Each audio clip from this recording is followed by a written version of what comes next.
आप सभी लोगों को मेरे नमस्कार के साथ शुरू करते हैं आज का विषय जो कि होने वाला है हम सभी के प्रिय प्रेमानंद जी महाराज के ऊपर, जो कि हमें भगवत प्राप्ति, ब्रह्मचर्य के और अहंकार नष्ट करने के बारे में बताते हैं। लोग वीर्य का महत्व समझने लगे, ब्रह्मचर्य का, तो हमारा जीवन काफी संकटों से निवृत्त हो सकता है। किडनी खराब होते हुए भी नाम जप करके कैसे सभी रोगों को ठीक किया जा सकता है, वो हमें बताते हैं। तो उन्होंने देख के कहा कि बाबा तुम्हारी दोनों किडनी खराब है। आज की वीडियो में हम यही देखने वाले हैं कि इन बातों में कितनी सच्चाई है। इस वीडियो के अंत तक आप सभी लोगों के प्रेमानंद जी महाराज के प्रति विचार बदल चुके होंगे।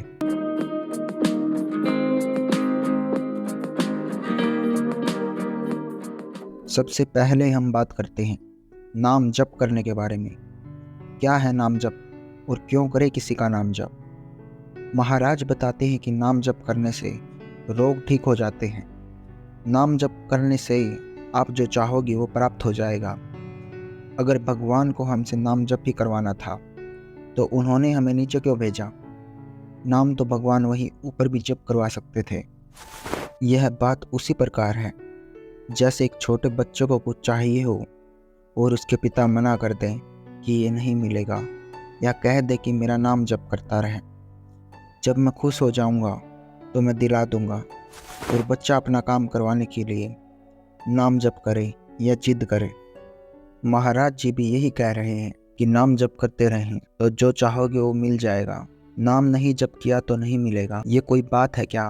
पिता को यह नहीं पता होता क्या कि बच्चे के लिए क्या जरूरी है और क्या जरूरी नहीं है? अगर तुम उसके लायक होगे, तुमको नाम जप करने की जरूरत नहीं है, वह अपने आप दे देंगे। वीडियो में महाराज जी ये भी बोलते हैं कि कृष्ण भगवान से कोई बात मनवानी है तो राधा राधा का जप करो। राधा राधा का जप करने से कृष्ण जी मान जाते हैं। राधा नामैव कार्यम अनुदिन मिलितम साधना की इस कोटि से। ये राधा नाम हम लोगों का प्राण है, जीवन है, आराध्य है, सिद्धि है। पर राधा राधा की गूंज हमें कानों में सुनाई देती रहे। महाराज जी आप नाम जपना सिखा रहे हैं या जिद करना? नाम जपने से सभी रोग दूर हो जाते हैं। एक वीडियो में आपने बोला आपकी खुद की किडनी खराब है तो आप बोलते हैं कि भगवान जब चाहे बुला ले, मुझे तो ठीक ही नहीं करवानी, उनकी इच्छा हो तो कर देंगे ठीक। और उसके पश्चात आप डॉक्टरों से ऑपरेशन करवा रहे हैं ठीक होने के लिए।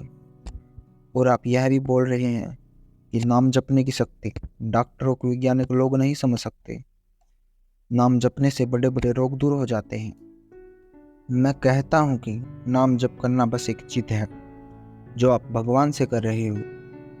आप भगवान को सलाह दे रहे हो कि भगवान मेरे साथ ऐसा मत करना, ऐसा करना। क्या उनको पता नहीं है कि क्या करना चाहिए? आपको बताना पड़ेगा क्या? उनका नाम जपने से क्या होगा? जहाँ पर हिंदू लोग नहीं हैं, मतलब वो लोग तो कभी मुक्ति ही नहीं पाते होंगे, क्योंकि उन्होंने तो कभी नाम ही नहीं जप किया। एक बहुत बड़ा निशानेबाज था जो धनुष चलाता था। वह एक बहुत बड़ा धनुर्धारी था। आसपास के सभी इलाकों में उसका नाम था। एक बार उसने सोचा कि मेरे से भी अच्छा कोई निशानेबाज है या नहीं है, तो वह उससे अच्छा निशानेबाज ढूंढने के लिए निकल पड़ा। उसने आसपास के सभी इलाकों में घूमने लगा। बहुत दिनों बाद वह एक गांव में पहुंचा। उसने देखा कि जगह जगह पर धनुष के लक्ष्य बने हुए हैं और किसी ने उनके बीचों बीच निशाना लगाया हुआ है। तो वह यह देखकर बहुत चकित हो गया, क्योंकि वहाँ सैकड़ों जगह पर ऐसा ही हुआ था और सभी में निशाना बिल्कुल सटीक था। तो वह इस व्यक्ति को ढूंढने लगा जिसने इतना सटीक निशाना लगाया था, जिसका निशाना इतना पक्का था।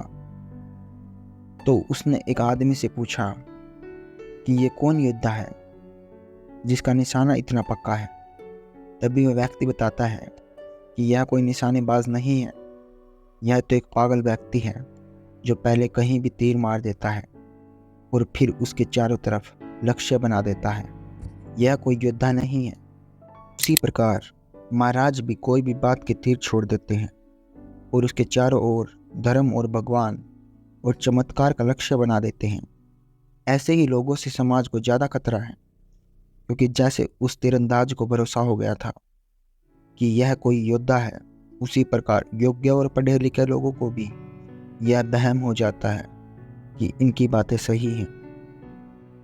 एक वीडियो में यह बोलते हैं कि संतों की चप्पल और बाथरूम साफ करने से अहंकार की समाप्ति होती है। यह बात कितनी सच है अभी पता चल जाएगी। आप लोग यह सोचिए, अहंकार की समाप्ति हो सकती है क्या? सोचिए किसी व्यक्ति ने अहंकार को ख़त्म कर दिया, अब उसको इस बात का भी अहंकार हो जाएगा कि उसने अहंकार को ख़त्म कर दिया या उसके अंदर अहंकार नहीं है। अहंकार को ख़त्म करने का भी एक अपना अहंकार होता है। अगर आप एक बाबा बन जाएंगे तो आपके अंदर एक बाबा का अहंकार आ जाएगा। महाराज की यह वीडियो देखिए, इसमें साफ पता चलता है कि इनमें कितना अहंकार है। भगवत आवेश में हो गए एकदम। हम कहा आप हमें नहीं जानते होगे। तो उसने पहले चाकू निकाली और रखा, बोले इसको जानते हो? हाँ जान। फिर पिस्तौल निकाली, ऐसे रखा, बोले इसको जानते हो? हमारे पास कमंडल रखा था, ऐसे खोला, चलिए हम कहा इसको जानते हो? हम कहा केवल हम और तुम है, वृंदावन में है, एक शब्द का मिस्टेक ले। हम कहा केवल हम और तुम है, तुम्हारे पास अस्त्र है और सुना है तुम हिंसक स्वभाव के हो, तुम अपना प्रयास करके देख लो, एक बार हम अपना प्रयास करेंगे, गंगा जल केवल है। संतों की चप्पलें और बाथरूम साफ करने से अहंकार खत्म नहीं होगा, इस बात की मेरी गारंटी है। महाराज जी हर बात को घुमाकर संतों की सेवा में क्यों लेकर आ रहे हो? आप एक संत दिखाइए जिसमें अहंकार नहीं है। पैसों का अहंकार खत्म होने का मतलब यह तो नहीं कि उनमें अहंकार ही नहीं है। किसी में ज्ञान का अहंकार तो किसी में अहंकार न होने का अहंकार है। महाराज जी ब्रह्मचर्य के तो आप महाराज ही हो गए हैं।